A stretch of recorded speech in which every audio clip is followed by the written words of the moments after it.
Okay, loves, I am back. I had to give me a little nappage. Actually, I went to sleep. So it is now 6:35 a.m.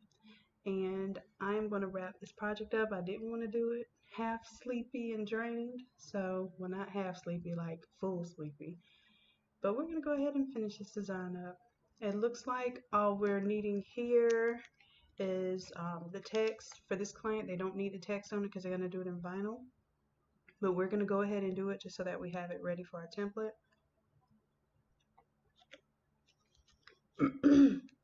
Excuse me, I just woke up. Y'all are the first people that I'm talking to in the morning, so you get my little morning voice. All right, let's go with a script font, one that I use quite often. What is this one? I'm going to pull from this side. It is Master of Break. I use that one a lot.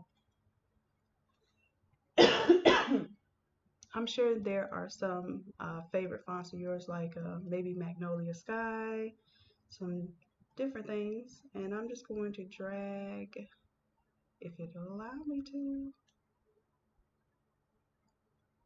Just trying to drag my text over.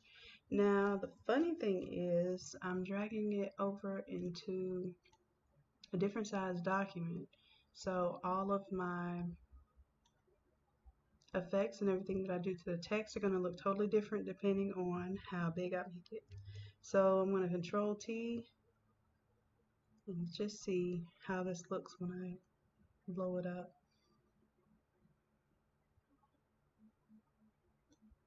Hit enter, lock that in.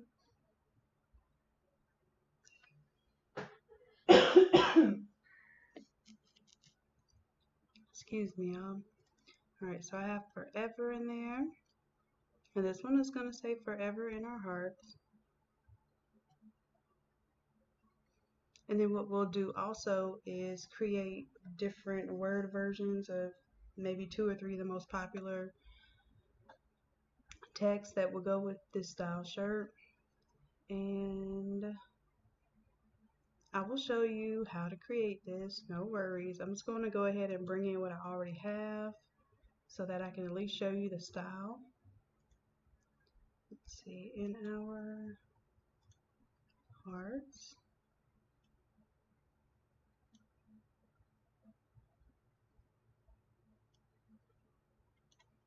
And keep in mind, this is all over, but we're also going to adapt this to 13 by 19 print.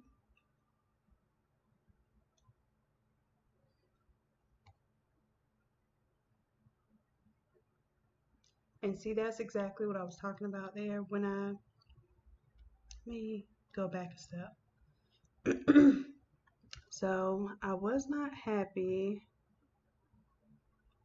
with how that did as far as it thinned out my outline.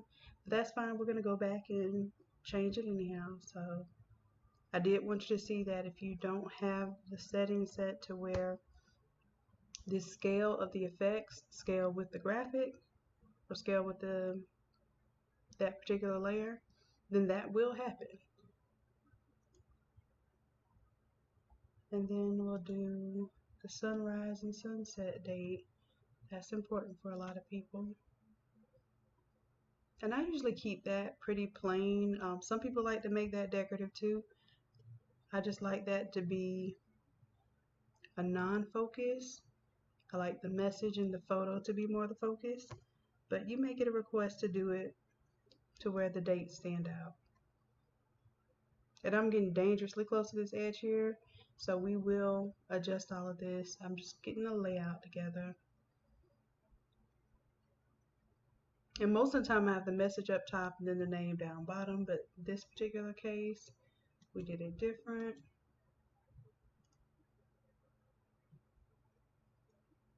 Bring the name over.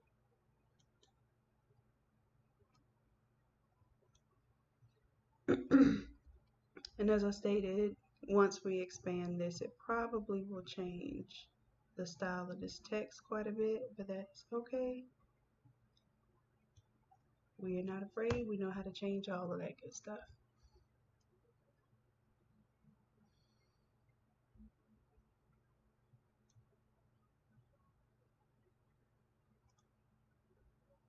think that's it for bringing my text over.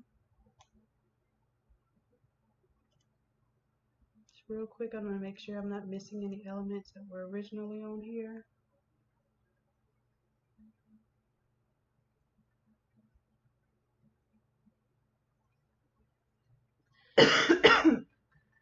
Excuse me. All right, so we're going to do a rest in peace, a forever in our hearts, and what's one of my other most requested?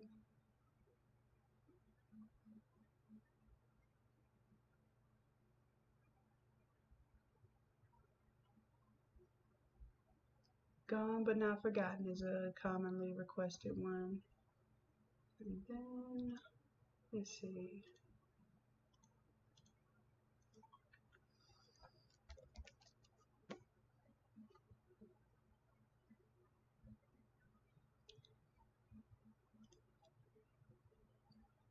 Let's do a different font for the next set. So I have Forever in Our Hearts. And close that out. I got everything I needed from this one. Oh, I do also have another like heavenly style background. I'll bring that one in too, just as a backup. And an alternative. So this template will have two different backgrounds. And I'm not sure if it dropped in here. It did not. So let me pull it back in from this artboard to this one.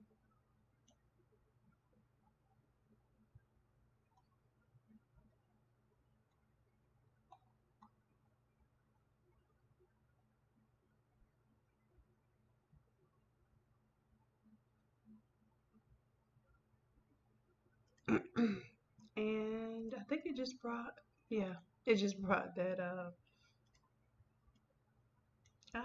want the entire file. Matter of fact, let me right click. All it is the sky, heaven background. It's actually got two different ones. Actually, it has three. So let's do this, select all three of these, and then that has a color overlay on it. I'm gonna grab the actual folder this time, grab my move tool, and this is what I do like about building one of your files up, is that you can technically, like I have a file open on my other screen that's Photoshop as well, and I'm pulling elements from that file. So you're creating templates from templates as well, because you may want to keep your standard and then have an alternative and use elements from something that you've already created. I'm going to delete this layer mask because we're going to create a new one anyhow. And this background is on top of everything right now. Control T to transform it, make it larger. And this one is a little bit more, I'd say, maybe a little bit fancier. The gates have a little scroll effect on there. Looks like it has the pearl on the post there. And of course, this is on top of everything, so it's not going to flow like it did quite before until we get it like that. But I did want you to see this alternative background. So within that, I have some layer masks. I'm just going to get rid of all my layer masks right now because they're not going to make sense in this application because it was not originally developed for an all over shirt. But I will show you how to convert it either way. And this one, let's see what this one looks like if I even want to keep it. I think this one's pretty pixelated. Yeah. So we'll just stick with these two because they're high res, high resolution. And so I have heaven background number 2. And I will drop that into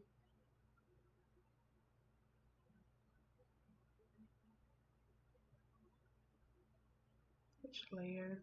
Let me put it in front right now.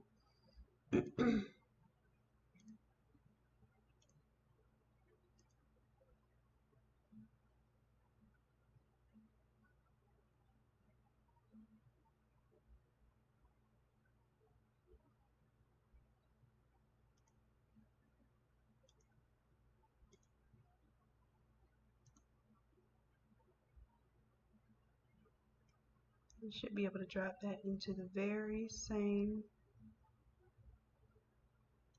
area as my 3D, except I'm going to end up adding my own custom layer mask to it. There. And then for this one, I probably would end up changing the sky too. If I want it to be that lighter blue, maybe I could go ahead and have that option in this setup.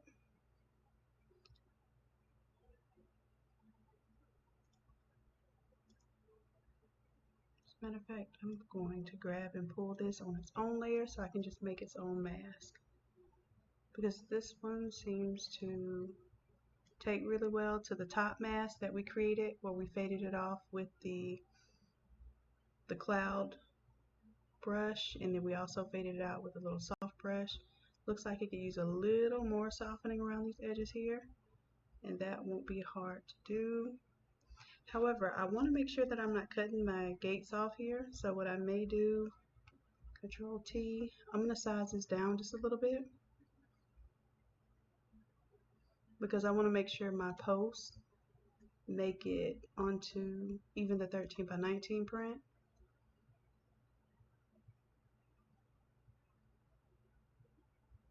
So it may not be as substantial as far as size on the all over shirt, but I definitely want to make sure this design makes sense for the all over shirt and for the 13 by 19 print.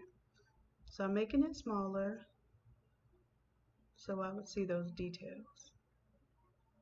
Believe it or not, people really do pay attention to these details. They pay attention to how you cut pictures out. They also pay attention to these sharp lines and whether you're fading the image off properly.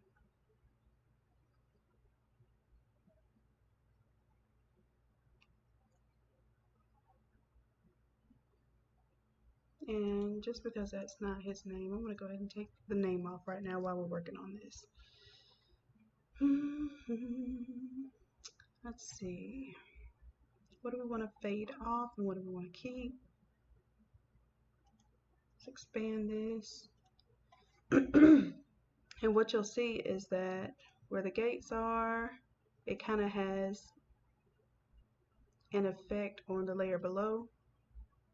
Let's see if I want to do that one. I'm going to delete. I'm just trying to clean it up a little bit so we don't have too much going on.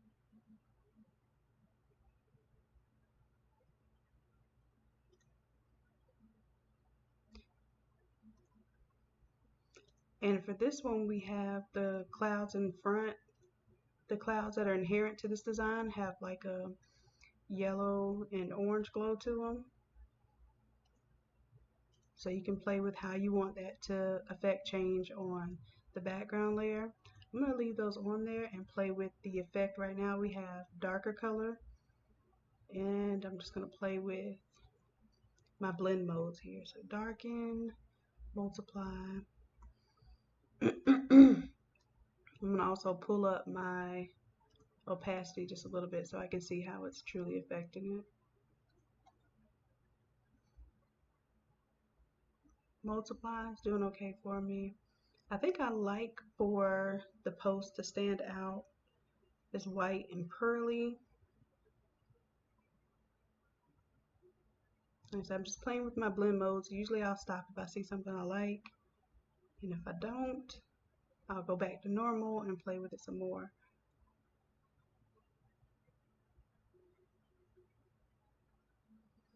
Color's doing okay. I think how we had it before on, what's it, darker color.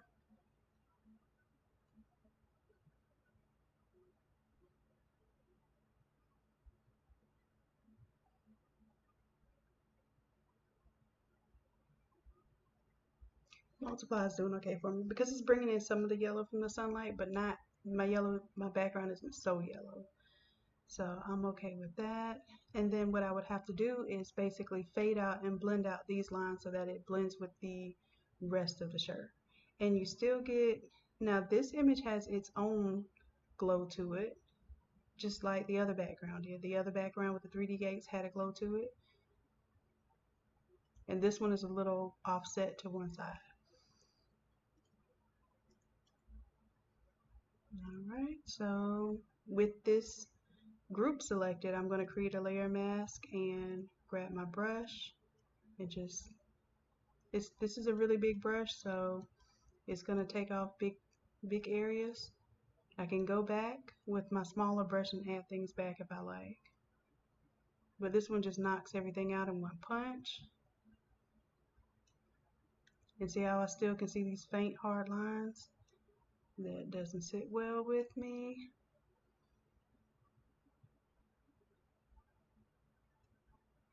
And then now that I have my hard lines faded out, I can come back with the white on that same layer mask, reduce my brush size,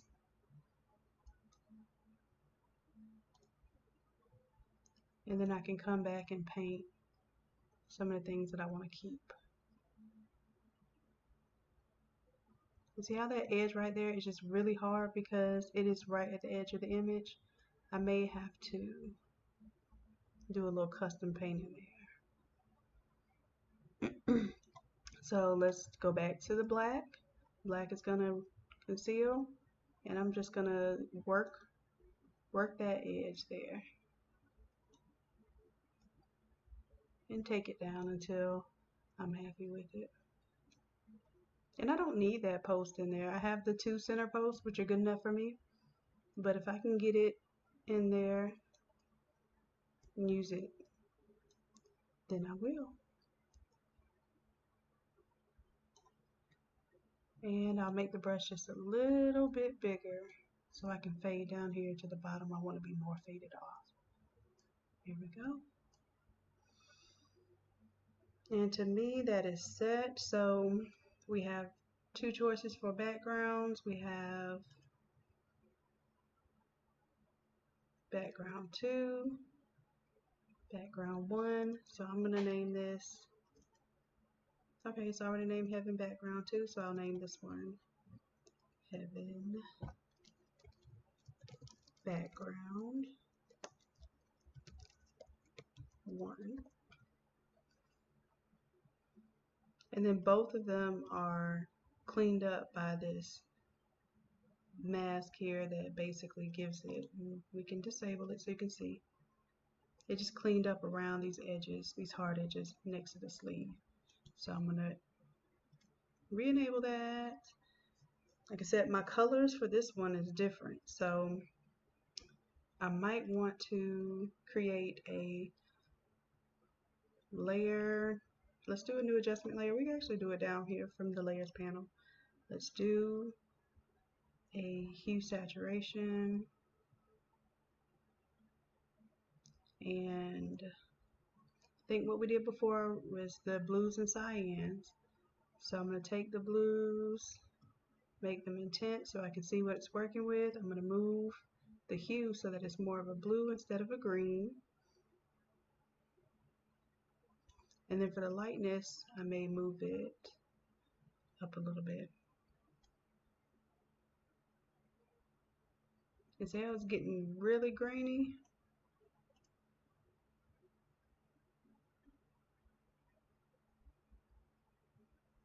That's not what I'm liking. Oh, I'm colorizing this just to see what happens when I bring it all to one scale. This is going to be okay for clouds. It probably won't be okay for things that you don't want to be one color. So let's say if you wanted everything to be red, everything to be green, blue, that sort of thing, that's how I'm changing this here with the colorize feature. It basically turns everything gray, and then you're changing color like you're doing a overlay color. So I definitely want blues. Let me see if I get closer to blue.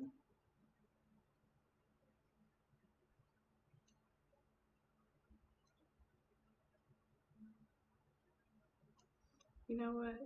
Let me go back, undo. I think we already did one of these, and that's what it is. That's why it's not applying properly. So I already had one of these set up. That's the one that I did to make it a little more teal. Let me go back a little bit because I want to make sure. Okay. So this is the hue saturation level layer that I did just to make a little more of that teal pop out.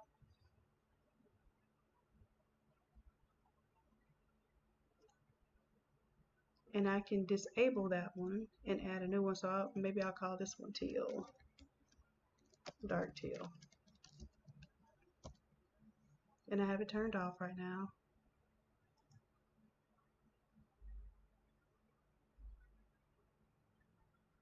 And then we'll do a new color overlay. So if you weren't doing it from the layers, you can do layer, new adjustment layer, hue saturation. And I want to make sure I use the previous layer to create a clipping mask because I don't, just in case I have things underneath, I want it to only affect this sky. So I'm going to do the same thing here. Create a clipping mask so that it only applies to the sky, to the cloud background here. Alright, so that one's dark teal. It's turned off. Now we're going to effect change on this one, and maybe we'll call this one like light blue. Let's make the lightness go up a little bit. We can add saturation, make it, you know, more of a vibrant color, or we can make it more dull and subdued. I think I'm liking that. It's kind of matching the blue that was in the original image, still letting a little of the gold shine through from the sun. I'll say okay to that. So we'll call this one sky blue. And we can toggle between those to see what our changes were. Okay. And then also these clouds up front would probably change. And that was on the layer in front. So let's find that layer.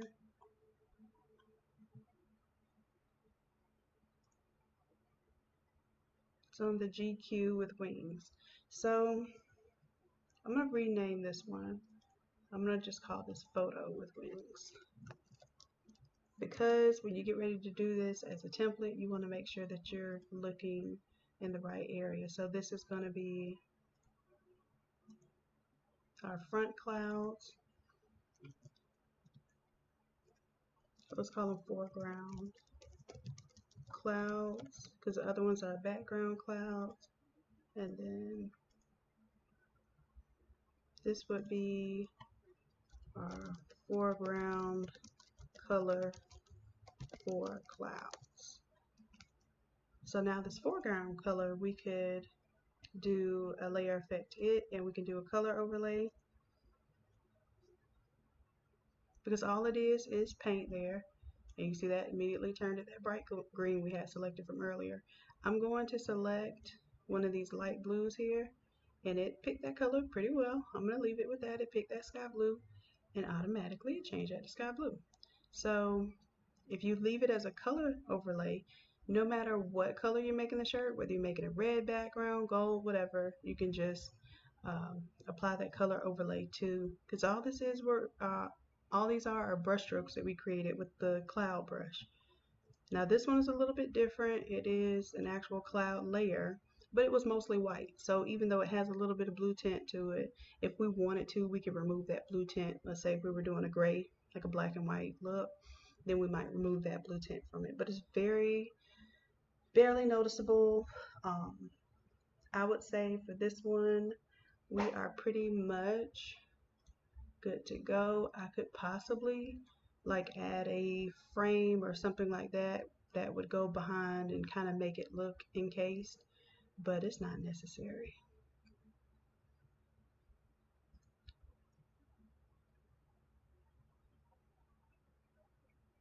So I'm going to play with this probably a little bit more as far as how I feel it should look with different text. I'm going to, oh, let me show you how you might do your text here, because a lot of you ask me how I do the metallic looking text, and I've done this on tutorials several times before, but because this might be one of the first ones you watch, because this might be one of the first ones you're interested in, because a lot of the ones before were sports, and maybe this is more of something that you would want to do. Let's do it again. So I'm going to use my text tool. I'm going to come all the way, let's see,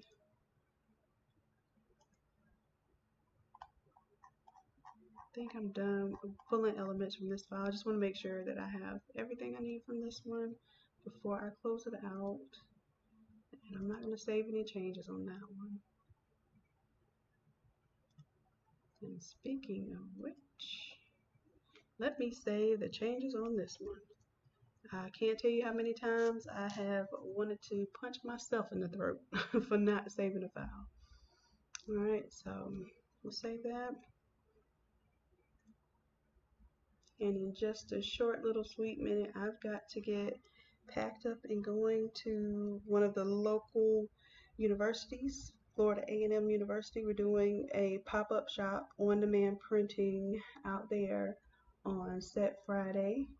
So I gotta leave and get set up for that very soon. But I did want to make sure that I at least had this pulled together. I can show the look to the client and they can let me know if they need any changes, because this is one of those things where time is of the essence and you just have to get it done. So I'll probably be uploading this today just so that y'all have something to work on over the weekend, because this weekend I'm going to be looking crazy and doing randomness and getting ready for family homecoming. Alright, so I have saved that on that side. Let's get to typing our text. So let's say we want to do gone but not forgotten instead of, because forever in our hearts is already there. So we'll start with our text tool, G-O-N-E, and this did the master break, but maybe I'll do a different font. I usually don't, and I know it seems like you need to have all these different designs, but I usually don't change up my fonts, my styles, or anything. People love them just the way they are, and if that's the case, you don't have to reinvent the wheel. That's just how it works. So I use what works, and then if somebody really wants something different, they will tell you exactly, like, oh, I don't like that cursive font. Can you use something else? Cool. So this one's master break. I'm going to, if I like something and I don't know if I'm going to like something better, I will alt drag, click and drag, and I will make a copy of that. So then that way, if I don't like what I find here, I can always go back to what I know I did like before. People like Magnolia Sky. I just think it looks a little too feminine for some, but the master break is still a nice script that will allow you to kind of make this design pop without giving it too much of this frilly flair. And I don't know if I'm explaining that correctly, but certain people are going to be like, nah. And you have like your graffiti style fonts too. I've even gotten requests to do it in a graffiti style.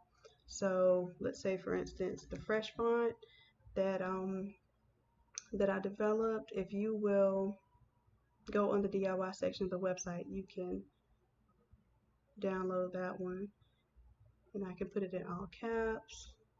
So I could do like a graffiti style too, but for this one I'm going to show you my traditional style. Maybe if I had a little more time to record on this one, and it would even be the same style. Like if I were doing a graffiti style, I would even change a lot of the layout features and stuff. So I'll wait and maybe do a special edition graffiti style Remembrance shirt, because that will be a whole nother game. Alright, so let's go to our gradient overlay, and we're going to create this gold here, and I've done it in the last couple of tutorials. So if you already have a gold gradient here, great. You may have created one at some point in time. I have a few that I developed based on what gold I'm touching and what team I might be working on. So if you did not have this, I still want to let you know you could start from this black and white one. And first thing that I'm going to do is change my angle to 90 degrees. I like it most of the time to be going top to bottom. And then I'll start changing my colors. So the first color stop, you might as well find something gold and pull it onto your screen. Last time I showed you, I just took a glitter swatch. Or you can take a picture of a watch, a gold watch, and just drag it onto your screen. I'm going to pretend like this forever down here is a gold watch, and I'm picking colors from it. So my first stop, I'm going to choose the color and choose one of my darker colors. Say OK. Then I'm going to take that stop. I'm going to click on it once, and then that copies it. And then when I click other locations on the line, it's going to pretty much paste a copy of that color swatch. Now, what I can do in between that, I'm going to create one. It created it the same color, but I'm going to make it lighter. So I'm going to choose one of my lighter colors from the pretend watch that is here. Okay, it gives me like a little beige color. That's cool. I'm going to click that beige color and put it in between those other colors. So if I feel now, I might need like a little bit darker color, I'll come in, I'll click on the midtone. Now that's going to be our midtone instead of our shadow. So I've created a new midtone. I'm going to select that color. And maybe if I don't find the color in the watch itself, I can pull down here. So now you have several different techniques. So now I've gotten a darker color just from moving on my color space just a little. So, and what I'm really doing here, and let me not do it that way, I am touching my lightest color with my darkest color, and that's not typically how you're going to work. You're typically going to go dark, then your midtone, then your highlight, then another midtone, then your dark.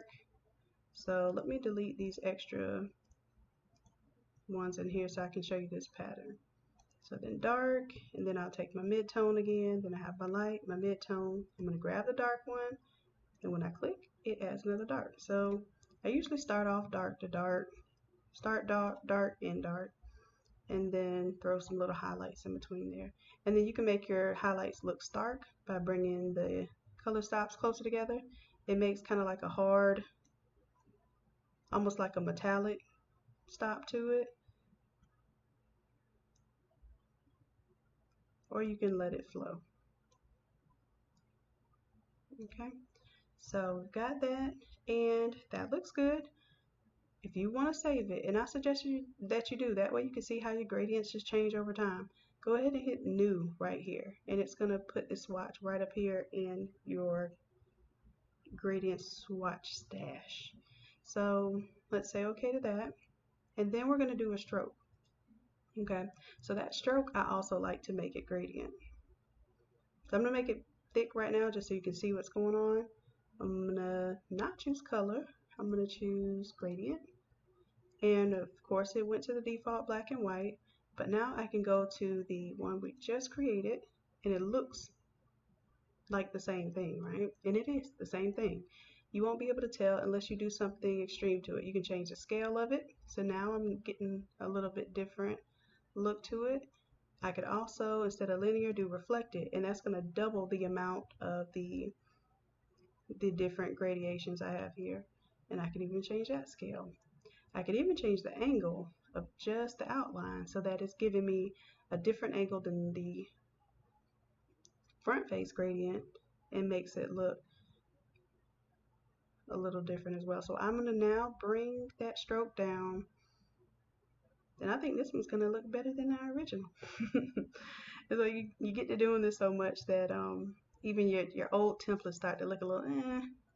Alright, so we can do a bevel and emboss if we want it to look 3D. This one's a little too puffy for this scale, so I'm going to bring the size down. And you can check how these different features work. So the depth, you can see it definitely makes it look a little more pronounced. You can go from the smooth to the hard. I like it smooth because I don't like seeing where it looks like it's machined out. You can also do outer, inner, pillow emboss. This one I like the emboss. And then let's see, typically I add another stroke of white, and instead of the inside I'm going to take this to the outside. And just in case I had this on a dark background, and it doesn't even have to be full opacity, you can bring this opacity down a little bit so it looks a little like you're seeing through glass or something. But a lot of times I will do this, or at least a glow or something, just to make it offset from that background a little. And sometimes it's so inconspicuous it probably doesn't matter, but either that, or I will add, if not a stroke, I'll add like a drop shadow, and I'll show you what the drop shadow does. I'll turn up the opacity. I'm gonna turn the stroke off because I don't like the transparent stroke with the drop shadow. I will do an opaque stroke with a drop shadow, but the transparent stroke with a drop shadow drives me crazy. So now you see the words pop out even more when you're doing the drop shadow. I can bring down the opacity so that it's not so pronounced, but now it looks like it's coming off the shirt. And this is the beauty of Photoshop. This is why, if you're going to do something sublimation, if you're going to put all this time and energy into laying out, make it look like something you could not recreate with any other method, and people will love sublimation. Right now you're battling with people who don't want white shirts. Well, show them what white shirts can do.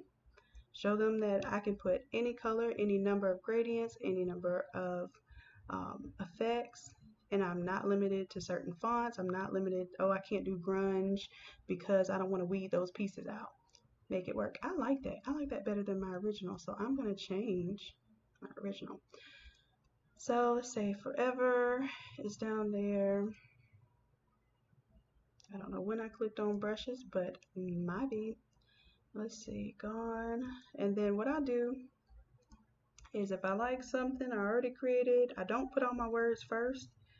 I create something that I like, and then from there I will do a copy. So I'm gonna take forever because forever's looking a little lame now that my gone is looking better. And I'll redo that later. In our hearts. And I did like a little effect to that too, but like I said, I'll show you how to recreate all that. So we have gone to copy.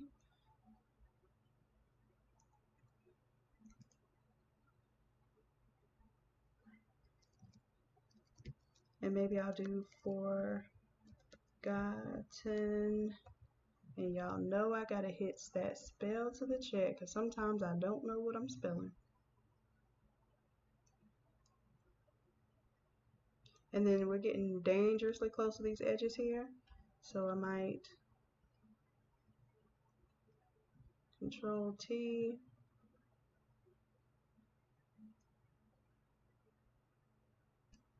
And bring this in a little bit.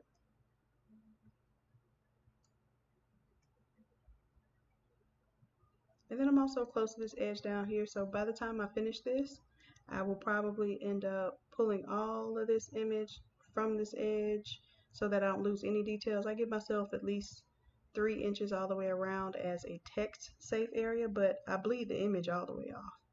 You can bleed the image as much as you want as long as you're not cutting off anybody's face or any words, anything like that. So let's do an alt version of this and type but not. But not. And then maybe the but not would be a little bit more standard font, maybe not so fancy. And in that case,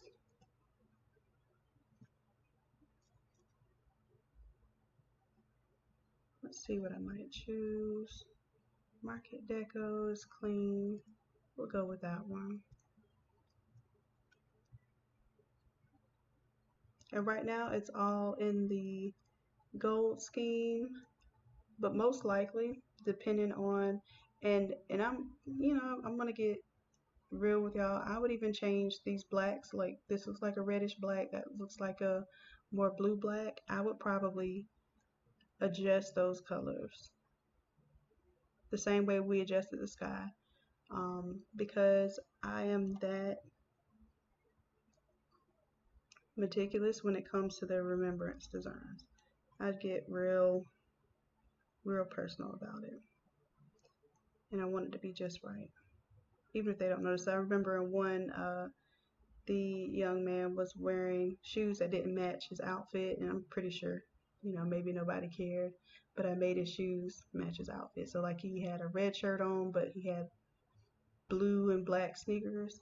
So I made his sneakers all black to match his outfit. That way when I did the text in red, it didn't stand out because they wanted the entire picture in there. So yeah, I'll do stuff like that just to make sure that I have the look that I want. So I'm going to put the button knot behind the forgotten. See how that looks. Brother bringing the button knot up. And then also when you start putting your text, you'll see, okay, do I need to move one of the faces because I don't want to be covering up something. And then we have our sunrise, sunset dates. And right now, I did this pretty lazily. I just put a space in between it. So I can space it out as much as I want depending on what type of text I put there. And that is the lazy man's way of doing this. I really should set this as different, two different texts, but then I would have to make sure that I align them every single time because I probably end up moving one and not the other. So instead of doing that, I just put the space bar between it. Alright, so this is not complete to me. However, I need to wrap up recording this so that I can attend to this event. So I think what I'll do instead of uploading this incomplete, I'll come back and record later. So you'll see how much time goes into these things and you'll know what a template really costs in my time and what it really saves in your time too. So this gives you some great idea on the value of these things and the value of the work that you put in if you're to create this template yourself. Charge for your art. This is serious, guys. You are spending time, you're putting your heart into this stuff, and you need to be compensated. So I know we all just want to make a sale, but sometimes I've learned all business is not good business. I've learned I've burnt myself out staying up to 2, 3, 4 o'clock in the morning for clients who just care nothing about my health and sanity.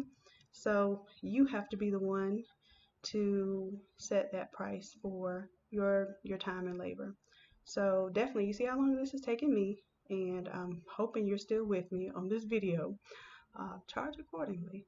And then that way, when you have a template set up and you can say, hey, I can go with this template I already have, or if you want me to design something custom, it's going to be an extra $75. For something like this, I would definitely charge $75 to do a brand new template.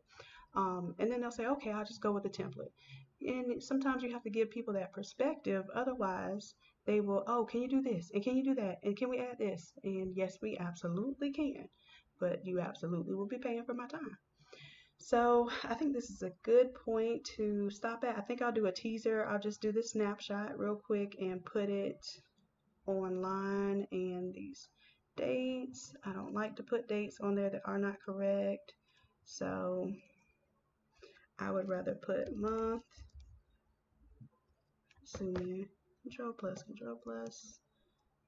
give me my little hand, I'm holding down the space bar. I did control plus to zoom in, I'm going to hold down the space bar when my computer's ready for me to do that.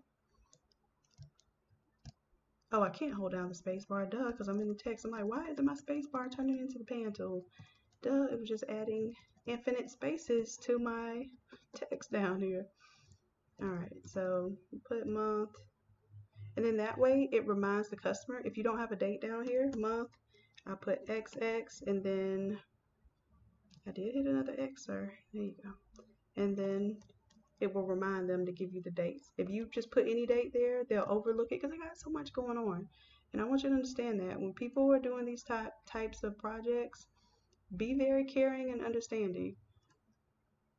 Because what means nothing but, design time and eating up part of your schedule that could be used to make other money is not what's on their mind. Their mind just wants to be put at ease that This is going to look how they wanted it to look. So do things and make things simple for them. So literally, if I put month XXX, they're going to look at that and be like, oh, no, that's not, yeah, can you change this? And then get it in writing. Get them to type it to you, whether they text it, email, or whatever. Get them to type you those dates and copy and paste those dates. Don't just type them in yourself. I don't type people's names anymore. If you don't text it to me, I promise I will not type it for you.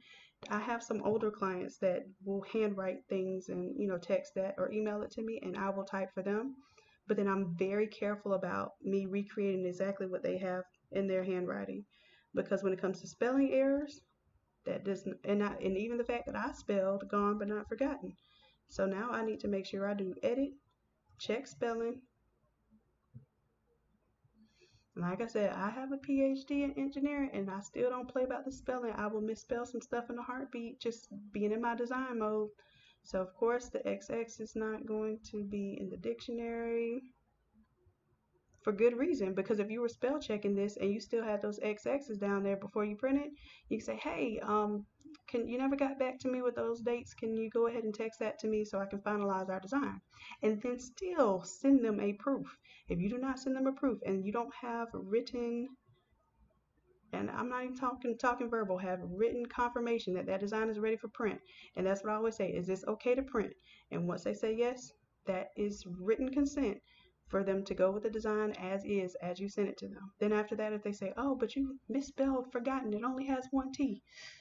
At that point in time, okay, well, I proved it to you. I did my due diligence on that behalf. I apologize that it is misspelled. However, it was proof that way, and your written consent is that it should have been printed as is. That's a little harsh to do, but sometimes you have to, because it's just as much their responsibility as it is yours. And that's why I get them to type things to me so I can copy and paste. If they misspelled it, I will put it just how they did it, and then I will say, hey, did you mean to put one T in forgotten? Oh, no, can you fix that for me? And then it's in writing. Yes, fix that, put two T's. All right, so that's my lesson. I'm giving y'all all kind of little gems today outside of the design realm. And I'm going to go ahead and pause this for today. Well, for right now anyway. And I'll come check back in with y'all later, and we'll have a variation on this design, and we'll have a cool template for you guys. All right, loves, I will check in with y'all in a bit. Peace out for now.